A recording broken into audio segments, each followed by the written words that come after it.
في ناس بتتولد عادي، وفي ناس بتتولد عشان تكون أساطير. قصة النهاردة عن واحد من أعظم اللي لبسوا فانلة الزمالك، الثعلب الصغير حازم إمام. تابع معايا الحلقة دي للنهاية عشان هنعيش مع بعض مشوار لاعب ما بيتكررش. اتولد حازم إمام يوم 10 مايو سنة 1975 وسط عائلة كروية من الطراز الأول.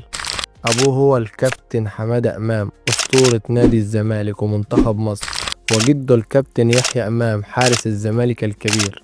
من وهو صغير الكرة كانت كل حياته، وبدأ يلعب في مدرسة الكورة بنادي الزمالك، ومن هنا بدأ الحلم. في سنة 1993 حلم حازم إمام بدأ يتحقق، اتصعد للفريق الأول لنادي الزمالك وبدأ يكتب اسمه بحروف من ذهب. بمهاراته بذكائه بلعبه المختلف الجماهير أطلقت عليه لقب الثعلب الصغير تكريما لأبوه الثعلب الكبير.